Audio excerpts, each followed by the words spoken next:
Thank you everybody for coming, and welcome to this big event. So this morning, I'm going to talk a little bit about artificial intelligence and where it might lead. I run this research group at Oxford, and our mission is to try to think about the really big picture questions for humanity. So things that could fundamentally change the human condition in some way. And the big focus of ours has been machine intelligence.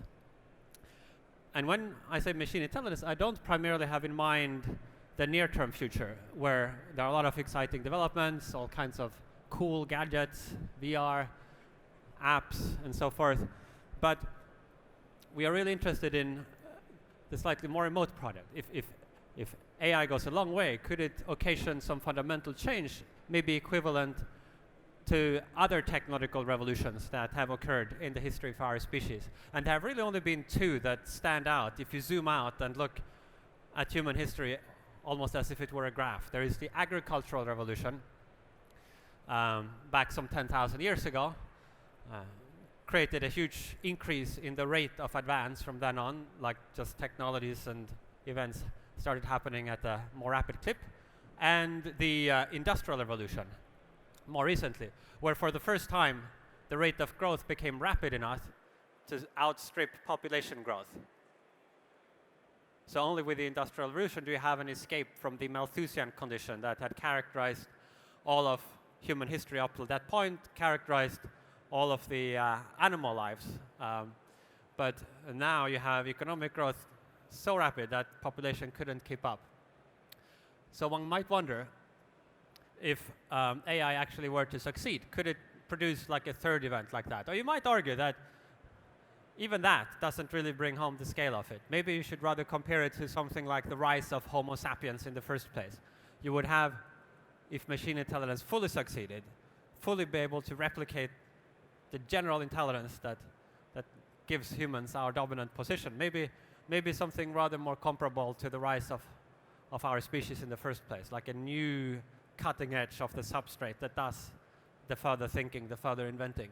You might argue that even that doesn't really do justice to the scale, and you might say, hey, the changes that took our great ape ancestors to humans were some relatively small tweaks in the neural architectures, plus a little bit of scaling. But the difference between human intelligence and a mature machine superintelligence infrastructure might be vastly larger.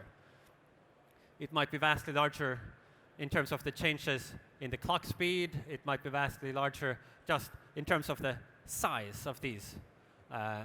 Machine intelligences might ultimately, I mean, they might be warehouse-sized or larger, but ultimately they might be planet-sized or larger. So it's this kind of radical sense of machine intelligence that we are interested in. And then, of course, we have the concerns that bubble up. But what I want to try to think about over the next 20 or 30 minutes or so is what is really possible and realistic in this space? What is just entertaining science fiction scenarios that are fun for a Friday night movie? And what is actually likely to happen to humanity? We did a survey of some of the world's leading AI experts, and from particularly sampled heavy from the key technical conferences in deep learning.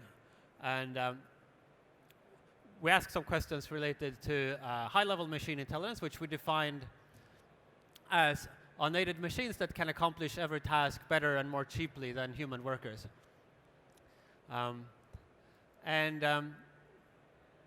We asked about timelines. And this represents 3 different sample sizes and 3 different surveys.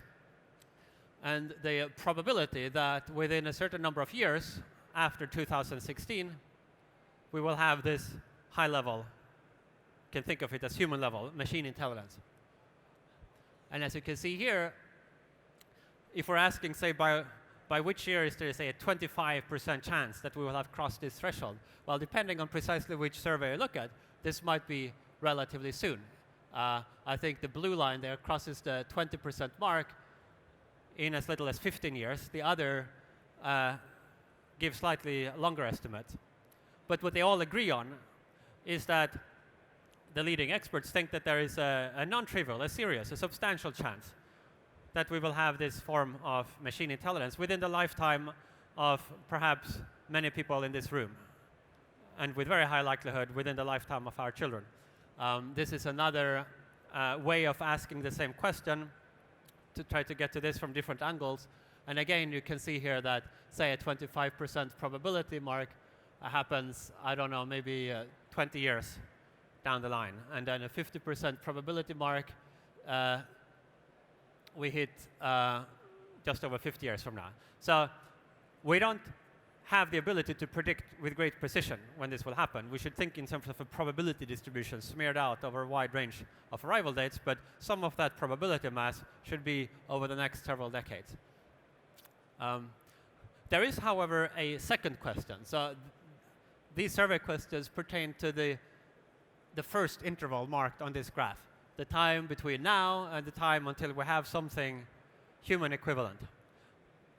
If and when we were to reach that point, then there's the further question, how long will it take from there until we have machines that completely leave us in the dust, that just radically outperforms all humans in all fields, such that human intellectual effort from that point becomes irrelevant?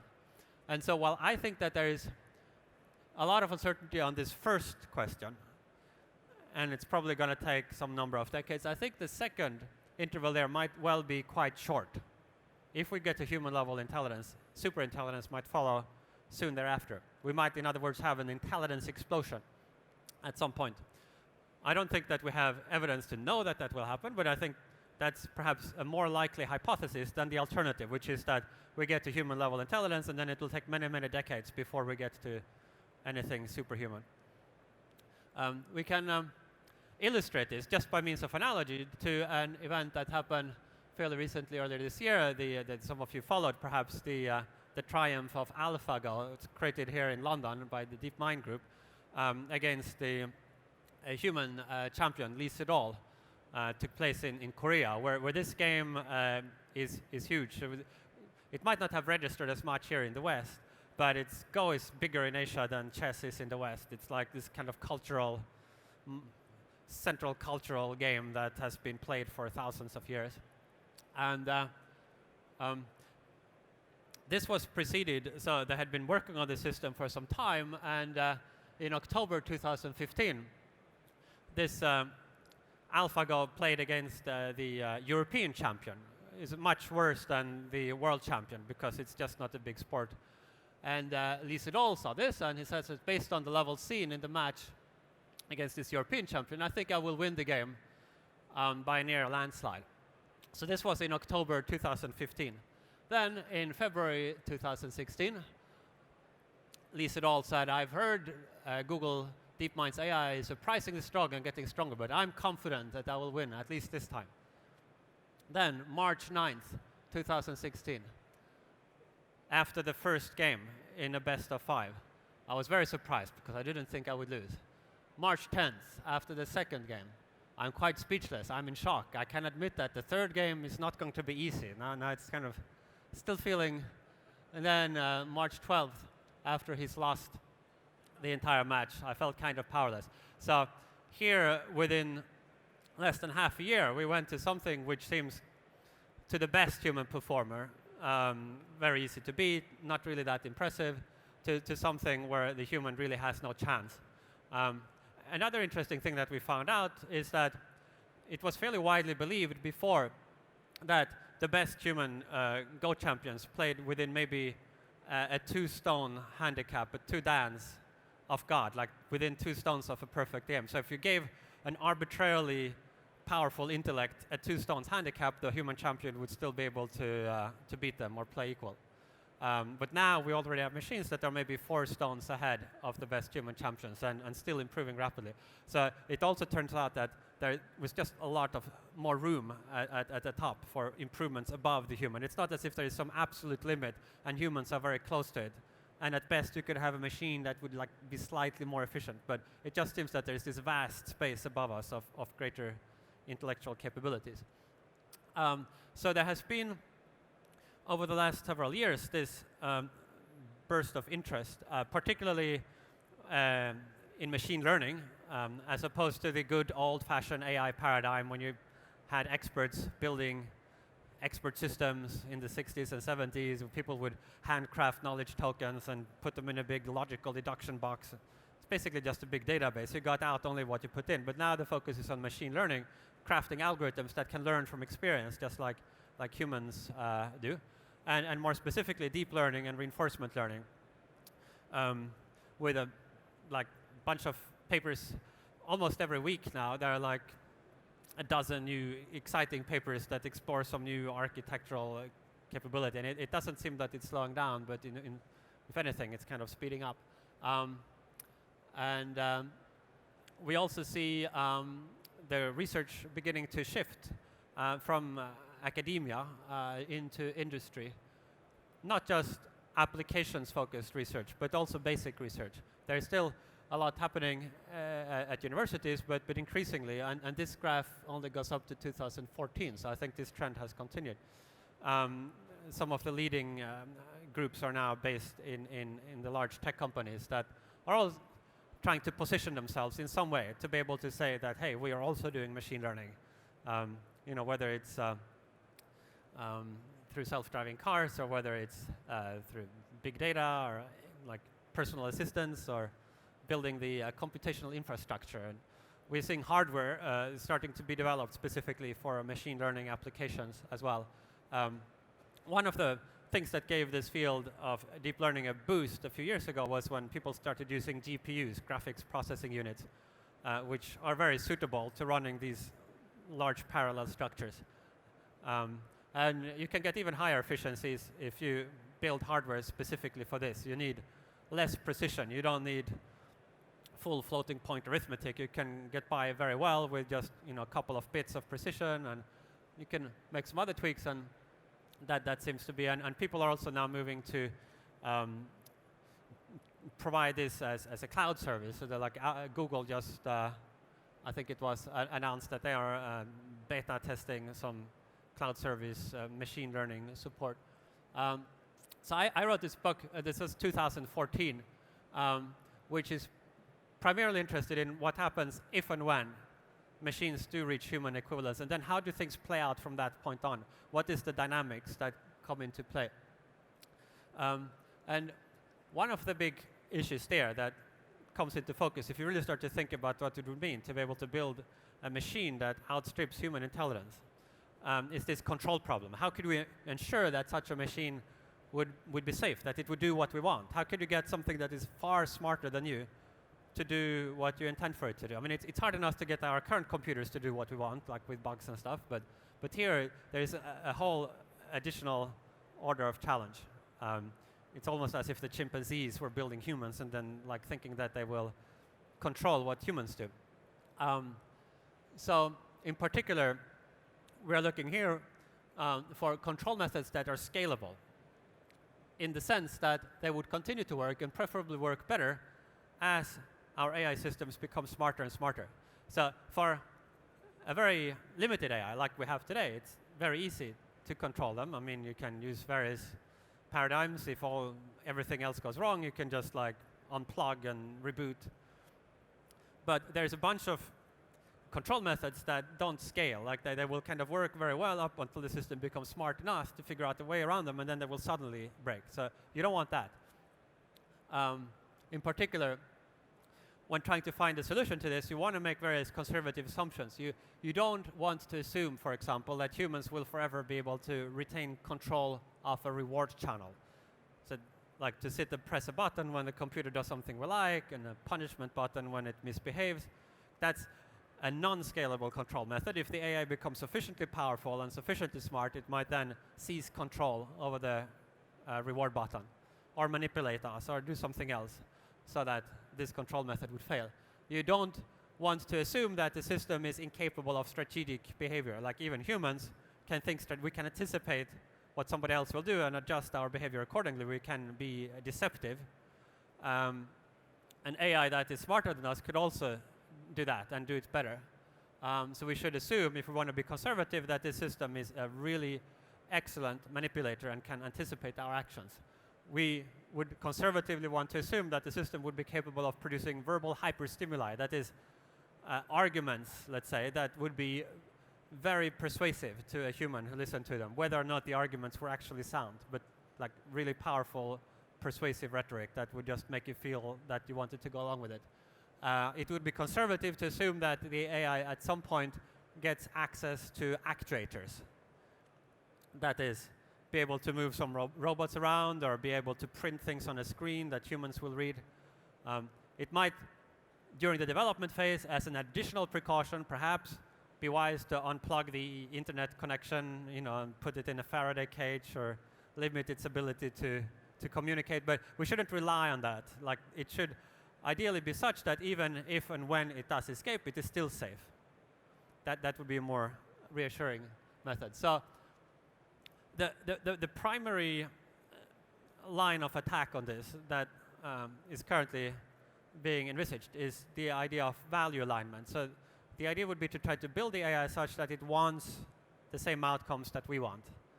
So not that it wants something different and we keep it up and tie its hands behind its back and hold a big stick over it and hopes that we can kind of force it to go our way, but rather that we build it in such a way that it is on our side, that it wants the same thing that we do. If that works, then that is a scalable control method. Like, the more competent the system becomes, if it really tries to do what we want, the more effectively it will do what we want and realize our values. So in principle, this is a scalable control method. The challenge is that we face this difficulty of specifying what we want. It's hard enough to specify it in human language, like moral philosophers have tried. But here, we also have to take the further step. Ultimately, there has to be machine code running, right, that is somehow implementing some criterion for what happiness is, or justice, or beauty, or pleasure, or fairness, or whatever other human values that we are interested in. So this problem has been explored, and in general, the idea is that you can maybe try to create some objective function, but if that objective function omits to include some parameter that actually we care about, you tend to find that that omitted parameter value often gets set to extreme values if a powerful optimization process tries to optimize for this objective function, omitting that parameter. So you can look at myths like the myth of King Midas, where this recurs many times. Like, you have some number of wishes, and if you're not really, really careful what you wish for, you sort of regret it. And so in the King Midas case, you have this this monarch who wanted everything he touches to be turned into gold. And then he touches his daughter, she turns into gold. He touches his food, he turns into gold. He forgot to put in the exception clauses. Like, everything I touch turns into gold unless it's like food. And this myth illustrates it's not just about greed, but it could also be seen as kind of prefiguring this difficulty of, if we're going to rely on the control method of putting in an objective function and then turning a really powerful optimization process loose on that, we've got to make sure that what we ask for is really what we want. This, in the literature that deals with this, is often represented by the paperclip AI. It's a kind of cartoonish example, but it stands in for a wider class of failures. So the idea here is you have an AI that is built to try to, with a utility function that values paperclips. They want to make as many paperclips as possible. Maybe somebody built this to operate a paperclip factory or something. And when the AI is dumb, it kind of works as intended. It tries to run the paperclip manufacturing facility better to make more paperclips. But once you get to a sufficient level, the AI can conceive of other plans, maybe plans we hadn't anticipated, that would result in a greater expected number of paperclips. Plans such as turn the Earth into a paperclip factory, or into launch pads for probes that can go out and transform other planets into paperclips. Develop the means to do this, like molecular nanotechnology, so you have fast automated manufacturing.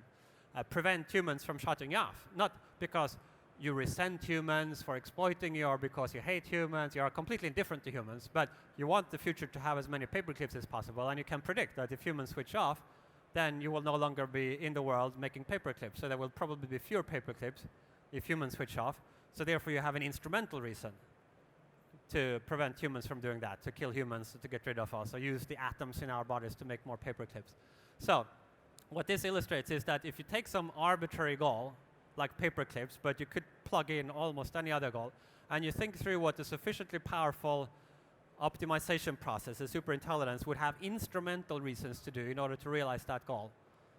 For most of these arbitrary goals, you would see instrumental reasons to accumulate resources and so forth to prevent us from disabling it.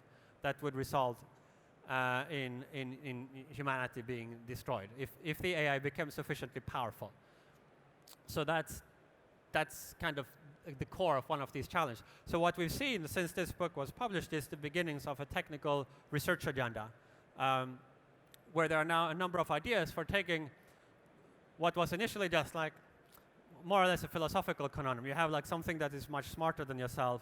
Here are specific ideas that you might think you could solve this. Actually, they fail for these reasons. But now we've started to break down this problem into sub-problems, clarify some of the concepts. So there are now research questions that you could imagine assigning to a computer science PhD. And indeed, a number of research groups around the world who are beginning to do work on these things. There are some papers coming out on this. This is still a very small field, but it's a lot larger than it were a couple of years ago. So I think that's exciting. There is also in parallel a kind of larger interest in thinking about the impacts of AI on society. Most of this still focused on more near-term impact, but increasingly also kind of shading over to a little bit of conversation about, what happens if AI succeeds at its original ambition of creating full AI. So there are a number of little research groups that are springing up on this. Just like a week ago or something, there was an industry consortium announced where some of the leading tech companies have formed this partnership on AI to benefit people in society. I think initially really more as a sort of forum for exchanging views amongst themselves. And in short, there are these increasing signs that this strange condition has ceased to exist, where for the history of artificial intelligence goes back to the mid-50s or so. Some people all along were quite optimistic that AI would happen soon. Some were pessimistic, but even the people who were building this in the early days who thought that maybe we were only 10 years away from it, they didn't really seem to have stopped to think about what would happen if they succeeded. All the effort was to actually make machines smarter. But now, I think it's very encouraging that in addition to much talent coming into this field and investment to try to make further advances in machine learning and bring AIs up, there is also this smaller but growing community of people who are trying to think hard about designing the technologies that we will need to ensure that we can control these technologies and that maybe more widely organize our societies in such a way that this will be the best thing that has ever happened to humanity rather than the last thing. So thank you very much. I'm really happy now to take some questions if we want to discuss some of this. Thank you. Oh, thank you.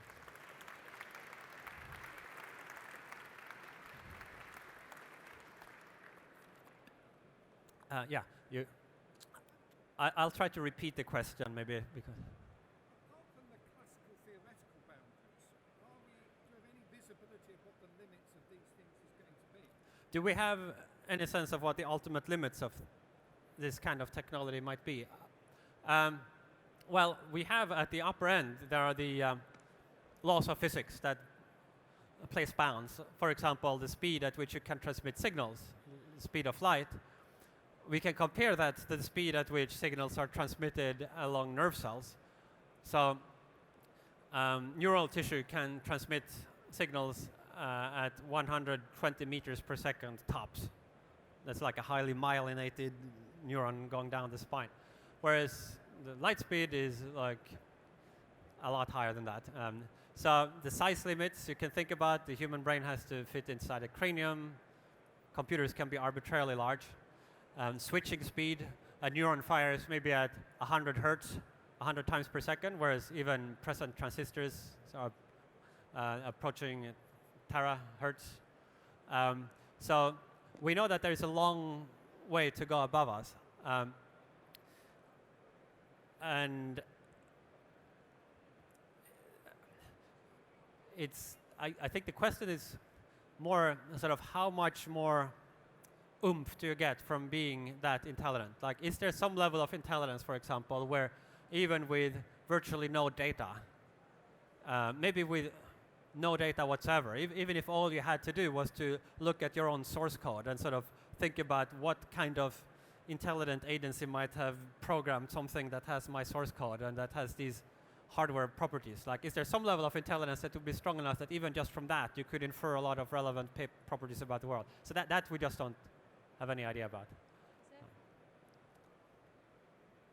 Hi. We see in the countries like the UK and US have a growing multicultural consumer segment who are culture-driven shoppers. And I'll give you an example of Spotify, which does a lot of machine learning, but seems to fail to engage with this multicultural consumer segment because they haven't quite understood their cultural influences that drives consumers to choose certain music or whatever. Will artificial intelligence be able to address that problem? Well, so in this context, if we're really thinking about general AI, then everything that we humans can do, an AI could do. So there's some, I think there's some like blockage to thinking about this. We tend to think of AI as sort of a nerd, like a human nerd, but then like a really clever human nerd. He's really good at mathematics and databases and memorizing and maybe science, but is incompetent when it comes to understanding feelings and social relationships and lacking in wisdom. So I think, maybe that's kind of roughly characterizes where computers are today, but in this picture there is absolutely no reason to think that that would remain. It would surpass us in those softer domains as well. It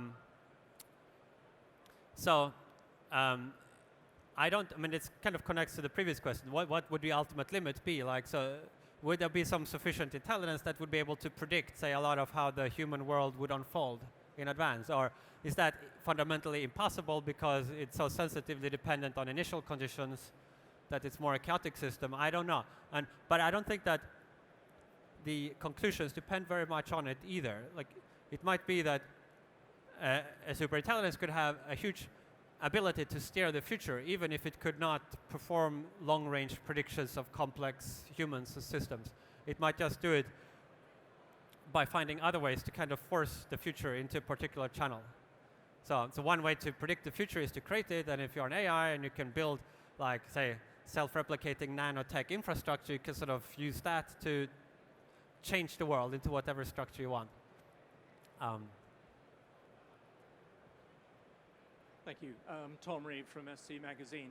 A lot of companies that we're talking to are looking to use artificial intelligence to automate the security operations centers to replace cybersecurity experts. I'm wondering what thoughts you might have on securing AI systems to make sure that we don't have AIs taken over by malware and viruses. Yeah, so this, I think, is a different challenge than the one I was describing, where I was focusing in this talk more on the challenge that could come from the AI itself, if it became very smart. I think this sounds more to first-order approximation, continuous with the measures we would take to secure other forms of IT systems that we have. In the short term, it's not immediately obvious to me that whether your AI happens to be, whether a computer happens to be running an AI or rather whether it's running a web server or something else, that it would make a difference from how you would want to protect it from hackers or other threats. Let me say one more thing on that. So you could imagine, and I don't think we've really seen it in a big way yet, but it's an open question. So to the extent that you have AIs that are online learners, there are some AIs that you sort of train up once, you put it in a box and you ship it, and it doesn't change. But increasingly, a lot of AIs are continuously adjusting based on observing the user behaviors and so forth. So there is for those kinds of online systems, an additional threat vector, which is that if you can manipulate the data that the AI sees, you might then be able to change the AI's behavior. Not just by hacking into the box, but by like changing the world that it is looking at. And we saw this with this this chatbot. Which company was it that did this? Was it? I forget which one it was. It was one of the big. So they had this chatbot online. It was, I think, Microsoft or Google, yeah. And people began trolling it. So they were sort of entering in a lot of conversation about, making racist statements or obscene statements or misogynist statements, and this AI sort of started to echo that back and reformulate it in its own terms. And suddenly you had this AI spewing out, this chatbot spewing out kind of vile racist, and they had to shut it down immediately. So that's a kind of hacking that I think would be novel. But you also still have all the standard ways to worry about if they actually access your computer. I mean, that the old ways still pertain. Tony Morbin, SC. You very much talked about the dangers of AI breaking free and going off in its own devices. What about the other aspect of some people being able to integrate AI into themselves, and therefore that some humans will have a superior access to superior intelligence over others, and the conflict of people having control over AI? So I think that, there's a cyborg path that people sometimes, in fact, propose as a solution. Like, so if really powerful machines that are much smarter than us could be a risk, then maybe the solution is make sure that we keep one step ahead by kind of. So I'm rather skeptical about the technological feasibility, specifically of enhancing the functionality of healthy human beings by implanting stuff in our bodies in ways that you couldn't get by having the same devices outside of our bodies. So for people with disabilities, I think this is really exciting. Like, if you're deaf, you can have like a little chip that can make you hear. That's exciting. There are ways of enhancing effective human abilities by having personal assistants and computers and PCs and access to the World Wide Web and so forth. But what I have a harder time seeing is how you would benefit from going to the neurosurgery to like have Google implanted in your brain. The limiting factor is really not the rate at which we can pump information into the brain. We already have excellent sensory organs that serve as our input and enough muscle fibers to serve as our output. Like, your eyeballs can pump in 100 million bits per second straight into cortical areas, highly evolved over 100 million years to process this visual information. So it seems to me that it's going to really be hard to do much better than that. And you can have your device outside yourself, and then you have some visual display or whatever that kind of projects the information into the brain. In the very long run, I do think once you reach technological maturity, then things like uploading into computers are perfectly realistic. But they might come after we have already developed machine superintelligence. How likely do you think it is that AI will develop consciousness? And if so, what are the implications? So we don't understand very well what consciousness is. My view is that in principle, if you build a machine to have perform the same computation that the human brain does, like the same computational structure, I think it would be conscious. But there might be very different algorithms and architectures that would achieve a high level of intellectual performance, but in very non-human-like ways. In which case, it's more of an open question whether it would be conscious. Particularly, so consciousness itself can mean different things, but if we're asking sort of morally relevant consciousness, is it a kind of consciousness such that if it had, say, pain or suffering, it would matter morally? And I think that's an important but poorly understood question. And in fact, it is one that we might confront long before we get to human-level artificial intelligence. If you think about animals, most of us would think that some animals can experience pleasure and pains and see the world and have perceptions. Even quite like mice, for example. That's why if you do experiments on mice, you have to anesthetize them, you have to have ethics approval before you can do your thing. So once our algorithms get as capable as mice are, then maybe navigate cluttered environments and do things like that, then I think it would be appropriate to start raising the questions whether there are certain ways of treating these algorithms. You know, that might raise moral issues. And I think that is still a part of the conversation that has not entered the mainstream. It still seems a little sort of silly to think about that. But at some point, I think that might transition from being a silly topic to being a controversial topic. Yes? Hello, I want to ask you about this concept of value alignment. So if you're dealing with a super intelligent computer which can essentially exploit every loophole in your argument or your coding, do you think it's going to be more or less impossible to stop a computer basically gaining control of itself and therefore, I guess, going to the dark side of the value alignment and wiping us all out, I guess? Well, so the conservative assumption would be that if it wants to hack its way out or find a flaw, if there is this powerful optimization process looking actively to find some crack in the armor, then I think it will find one and will get out and achieve its goal. However, if you had an agent that wasn't motivated to do that in the first place, then that concern would go away. So if you had something whose goals were aligned with ours, then even if it had the ability to, say, change its goals, it would choose not to do it. In the same way as if there were a pill that maybe would make me into a cold-blooded psychopath, that if I ate that pill, no medical side effect, it would just remove any compunction that I would have about killing people. You know, here it is served up, it's given to me for free. I would not want to eat that pill. Like, in fact, I would make a big effort to avoid swallowing that pill because it would change what I actually want to do, which is, you know, to live a normal human life, to have a positive impact on the world and be a decent human being. So in the same way, if the AI wants what we want, then it would be on our side in trying to maybe point out vulnerabilities to us so that it can help us, you know, prevent it from accidentally getting corrupted. Do we have room for, I'm not sure how we are doing with time. We need to wrap up. We have time for one more question. Okay. Yes, in relation to artificial intelligence, would it be true to say that we should be developing artificial morality or artificial ethics to accompany this entity? Yeah, so part of that is the technical problem of if you have any human value.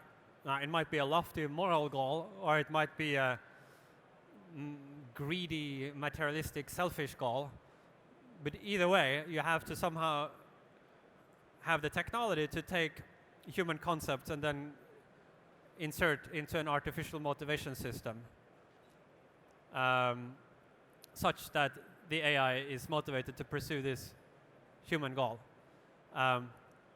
And the most promising way to do that would be to leverage the AI's own intelligence, to use machine learning. So not trying to hope that we could sort of write down a list once and for all of everything we care about and the exact trade-offs between all those things. That's like a task beyond hopeless, but instead to use machine learning to build systems that can infer what we want from studying our behavior, from asking us questions, and that then hopefully is then designed in such a way that it is motivated to pursue the values that it learns that we have. And assuming you can solve that technical problem, then you get the privilege of confronting the further problem of deciding which goals should you give this AI. Like, what do we actually want to achieve with our civilization in the long run? If it's going to be shaped by AIs, if we're going to shape the AIs, then there's the question of what goals do we put in, who decides what those goals should be. So there's a whole ethical, a whole governance, a whole political set of questions on top of that that we don't have the solution to. There has been little conversation on this also, but that's at an even earlier stage than this work on the technical control problem. I would only say that we got to make sure we solve the technical control problem in order even to get the opportunity to sort of wrestle with these larger political issues. Thank you very much. We're out of time. Thanks.